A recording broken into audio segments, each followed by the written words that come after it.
Olá, sejam muito bem-vindos. Este é o Tema é Direito, programa do curso de Direito da Universidade Franciscana. Envie suas sugestões de pauta para direito@ufn.edu.br, que na medida do possível nós atenderemos a sua solicitação. Confesso que recebemos diariamente inúmeros e-mails com sugestões de convidados, temas específicos, tudo relacionado ao mundo jurídico. Como sempre, faço questão de referir, este é o foco central deste programa, que está já na sua 8ª temporada. Tem a missão de levar até você conhecimento e informação sobre o mundo jurídico. Meu convidado de hoje, com muita alegria e satisfação, recebo o advogado e egresso do curso de Direito aqui da Universidade Franciscana, Guilherme Huber. Seja bem-vindo, meu amigo. Muito obrigado pelo convite, professor. É um prazer imenso estar aqui conversando com esse público da UFN, que com certeza é um canhão de audiência. É um prazer inenarrável para mim, como egresso da instituição, vim aqui para falar um pouquinho da minha área, né, que é o direito previdenciário, e quem sabe cativar o pessoal que está aí do outro lado assistindo a gente. É uma área, eu sempre brinco nas minhas aulas, né? É uma área delicada essa, uma área, ela é muito específica, assim, né? A impressão que dá, nunca trabalhei com direito previdenciário, nunca tive essa oportunidade, mas é uma área assim que eu percebo os colegas falando sobre isso, que muda muito rapidamente, né? Então nós temos aí alterações significativas nos últimos 3, 4 anos, e é uma área muito específica, assim, detalhada em determinados setores. O que te levou a advogar nessa área? Por que essa escolha, Guilherme? Sabe, professor, que eu tenho a minha história, né, que eu conto que eu sempre trabalhei no escritório que eu estou hoje, né? Sim. E lá na época, quando eu era estagiário ainda, o advogado, que era o meu chefe, ele não trabalhava com essa área. Mas ele pegou um cliente pro bono. Certo. E me passou, disse, olha, Guilherme, como tu está na faculdade, ainda tá com a cabeça mais arejada, eu queria que tu fizesse esse caso. Desde então, eu nunca pensei em outra coisa a não ser atuar na área de direito previdenciário, que para mim, eu sempre digo para os meus estagiários, se tu for analisar o conceito lá filosófico, sociológico de justiça, eu tenho certeza que a área do direito previdenciário é a que mais chega perto disso. Realmente assim, né, como dizia, é uma área, em alguma medida, encantadora, eu vejo, pela complexidade. Porque realmente assim, não é fácil advogar nessa área, né? Existem muitos desafios, eu imagino, e queria te ouvir um pouquinho sobre isso. E outra coisa que eu brinco também, né, que eu falo que se tu for para a área de penal, né, lá o Código Penal é de 1940 e está lá, no 121, matar alguém, pena tal. Sim. O INSS não é assim, não existe uma lei vigente sobre previdência que tem 80 anos, né. Em 2019 houve a reforma da Previdência. Na verdade, foi a maior de todas, né? Porque todo governo ele faz uma reforma da Previdência, né? Mas a maior de todas elas foi a de 2019, e desde então a gente teve que resetar o nosso trabalho, né? Porque foi uma forma totalmente desafiadora e nova de ver o direito previdenciário. Interessante, né? Que reforma é essa substanciosa, assim, e profunda, e alterando a vida diretamente das pessoas, né, da sociedade em si. Como, né, o direito previdenciário tem essa proposta, ele é um direito social, né? Com certeza. Ele é um direito que brota dessa culturalização social do Estado, né, dessa transformação do Estado de um Estado individual, liberal, para um Estado social. Então, ali está o nascedor do direito previdenciário. O direito previdenciário como um direito social, ele né, sem sombra de dúvidas, ele está arraigado com a história, né? Então, ele evoluiu ao longo dos anos justamente para poder reconhecer que existem pessoas que precisam de uma proteção social, né? E no momento que a gente faz uma reforma que retira direitos, nós, enquanto advogados, a gente tem o nosso maior dever, enquanto advogados, ter aquele estudo continuado justamente para batalhar essa retirada de direitos e essas reformas substanciais. Sim. Que vão afastando as pessoas da proteção social, né? Como é que tu vê o futuro da Previdência no Brasil, considerando que Em inúmeros países aí a gente acompanha, né? E há muitos anos se fala sobre isso. Teve países que foram quase derrocados em razão de sistemas mal geridos dentro da Previdência Social. Como é que tu vê isso no caso brasileiro? Eu vejo a Previdência, a tecnologia está cada vez mais próxima da Previdência Social, né? Porque é um cenário muito litigioso, seja no âmbito administrativo, seja no âmbito judicial, e como é um âmbito do direito que lida com benefícios previdenciários e assistenciais, né? Então é uma coisa que a pessoa não pode esperar por aquilo, tem que ser urgente. Então os processos, tanto dentro do INSS quanto dentro do judiciário, eles precisam, com a tecnologia, ser mais céleres, mais rápidos para entregar essa prestação para a sociedade, né? Nós falávamos antes do início da gravação do programa sobre esses ambientes de tentativa de solução de conflito fora do ambiente judicial. Tu vê isso como uma grande sacada sistêmica? Funciona isso? Hoje, a gente está passando por um momento de transição da Previdência, né? Porque em razão muito de uma precarização em relação aos funcionários da Previdência. Hoje em dia tem muito pouco servidor público no INSS, né? E o governo está trabalhando para que volte a ter uma quantidade mínima de servidores, né?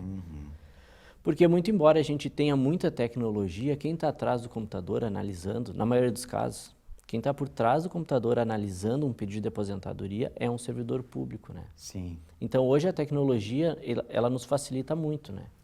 Hoje em dia com a plataforma Meu INSS, por exemplo, tem documentos que são imprescindíveis para uma aposentadoria que a gente, com 2 cliques, a gente retira esse documento de dentro da própria plataforma, né? Por exemplo, é o caso do PPP. Para quem não está muito acostumado, né? O perfil profissiográfico previdenciário. É a prova necessária para aquelas pessoas que querem uma aposentadoria especial em razão de trabalharem em ambientes insalubres.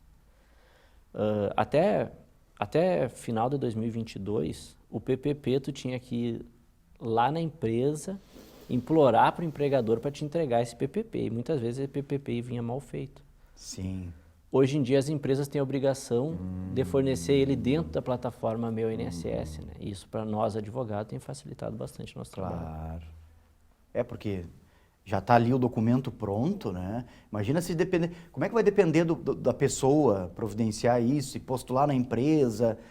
Eu imagino como foi a dificuldade de trabalhar antes desse sistema, né? Porque daí o PPP vinha errado, muitas vezes a gente tinha que entrar com uma ação trabalhista contra a empresa, de exibição de documentos, apontando o que estava de errado no PPP. E uma ação trabalhista também, imagina, tu está buscando um benefício que é algo que tem que ser ágil. Daí tu tem que suspender esse pedido de concessão de benefício para entrar com uma ação trabalhista, que vai demorar 2, 3 anos, para depois retomar o teu pedido junto ao INSS. Era extremamente complicado. Como é que tu vê na advocacia, né, prática dessa área a relação do direito previdenciário com o direito do trabalho? Muito próximo, assim, quase dependentes uma coisa da outra, ou dá para dizer, não, uma coisa é uma coisa, outra coisa é outra coisa? Eu vejo que antigamente já foi mais dependente, né? Hoje em dia o previdenciário, e a própria OAB mostra isso, né? Virando agora o previdenciário uma matéria obrigatória da OAB. Sim. Eu vejo que o previdenciário é uma matéria que está extremamente autônoma, né? Ainda existem questões, claro, mas se nós formos ver, todo o sistema de justiça, né? Todas as áreas do direito, elas acabam se interligando, né? Sim. Eu trabalho, lá no escritório, eu trabalho muito com direito societário, direito de família, em caso de pensão, auxílio-doença, direito médico nas questões de benefício por incapacidade, né? Então, elas são interligadas, mas elas são autônomas entre si, né? O assunto do momento no direito previdenciário é a revisão da vida toda, né? Tá falando muito sobre isso e tal.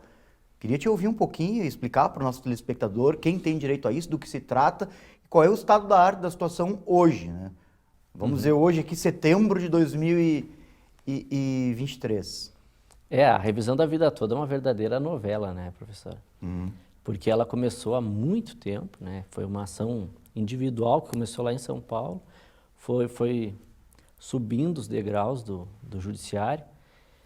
No ano passado, o STJ, através do tema 999, votou a favor, totalmente a favor, da revisão da vida toda, e agora ela está no STF, né? Mas antes da gente explicar como que ela está no STF, é interessante a gente trazer o que ela é, né? Exato. No final da década de 90, o Fernando Henrique fez uma mini-reforma. E nessa mini-reforma do Fernando Henrique, ele disse assim, olha, as pessoas que se aposentarem, elas vão ter direito a escolher se elas querem que a sua aposentadoria, o cálculo da sua aposentadoria seja desde a implantação do Plano Real, em julho de 94, Certo. ou se ela seja de toda a sua vida contributiva, que por isso tem o nome de revisão da vida toda. Né? Só que o que acontecia? Lá em 99, não existia a tecnologia que tem hoje. Antigamente você fazia a concessão de aposentadoria na ponta do lápis. Então era muito difícil para o servidor do INSS fazer uma conversão de cruzeiro, cruzado, Certo, cruzado real, claro. enfim, para conseguir avaliar entre os dois tipos de aposentadoria, qual era o melhor. Então, o que eles faziam? Aposentavam pela regra normal. Certo. Só que hoje a conversão de moeda é feita num clique, né?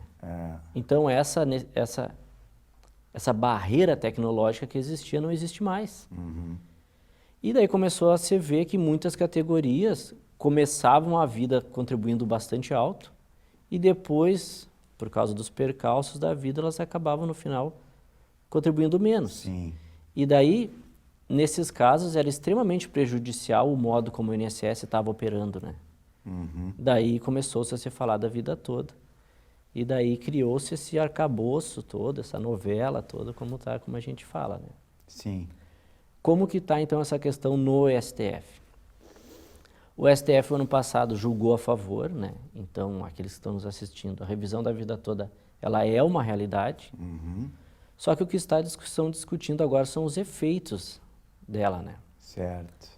A regra geral é que, ajuizando um processo, você receba os 5 anos para trás em relação ao ajuizamento. Isso. Só que o STF está fazendo essa análise econômica do direito, está verificando que isso vai trazer um rombo financeiro muito grande para o STF, para o INSS. Sim. Então, eles estão vendo qual que seria a data que marca o início do marco financeiro, né, da revisão da vida A toda. discussão hoje está em torno disso. Está só em torno disso. Na verdade, se paga os atrasados desde dezembro de 22 ou se paga os atrasados desde 19. E né? tem uma perspectiva disso aí ser resolvido assim, esse ano, por exemplo? Está na pauta do Supremo isso? Tá. Na verdade, já tiveram 2 votos, né? Da Rosa Weber e do Alexandre de Moraes. Certo. E tá no gabinete do ministro Zanin, né? Então nós temos, são 11 no total, né? Então faltam aí ainda 11 votarem. Mas a minha perspectiva é que a votação saia até o final do ano, né? E você defina o quê em relação a esse marco temporal aí? A minha perspectiva é que vai ser, isso se chama modulação de efeitos, né? Sim. Que os efeitos vão ser modulados a partir de 2019, né? Que eu acho errado, né? Eu como advogado, eu acho que tinha que ser a prescrição que está na legislação, né? Certo. Os alunos, no corredor, existe um movimento muito interessante, né? Em todas as áreas jurídicas. E uma das coisas que esses dias me disse assim, e vou trazer para ti aqui a preocupação dele, ele disse: professor, uma das coisas que me chama a atenção no direito previdenciário é que tem o servidor público que se aposenta por um sistema, o seletista se aposenta por outro. Como é que tu vê isso, Guilherme? Normal dentro da área do direito previdenciário isso para vocês? Eu vejo como uma normalidade que ela tem que ser vista, né? A reforma da Previdência de 2019, a tentativa dela foi justamente unificar todos os regimes, né? Para que, independentemente, servidor público ou trabalhador da iniciativa privada se aposentasse pelo INSS. Mas hoje a legislação está muito parecida, né? A legislação, por exemplo, do servidor do Executivo Federal é praticamente a mesma do INSS. Então isso facilitou um pouco, né? Meu amigo, uma satisfação te receber aqui. É uma pena que o nosso programa é tão curto, né? Porque tinha tantas outras coisas para a gente conversar. Mas que bom, tu é egresso aqui desse curso, hoje advogado na área do previdenciário. e a gente fica muito feliz por ver essas conquistas de vocês. Na verdade, é um demonstrativo inequívoco, e eu sempre faço questão de referir isso quando vem um egresso aqui, de que esse curso, hoje com 23 anos de história, ele deu certo. Né? Nós temos tantas personalidades interessantes no mundo jurídico, vindo aqui no programa, trabalhando, né, nas mais variadas carreiras aí dentro da área do direito. E eu te agradeço, então, pela presença e te digo que as portas do estúdio sempre abertas. Eu que agradeço, professor, por estar aqui. Para mim é uma honra, depois de tantos anos, voltar aqui para a UFN. A UFN, que é essa instituição que eu tanto admiro, né, que cria profissionais exemplares todos os anos. A gente vê pelos próprios estagiários que vão no escritório. Né? E sempre que quiserem saber um pouquinho mais sobre direito previdenciário, vai ser um prazer enorme voltar aqui e falar um pouquinho sobre essa área que é tão maravilhosa e que é tão instigante também. Maravilha. Agradecemos a você também pela audiência. Fique ligado nos programas da TV da Universidade Franciscana. Até a próxima.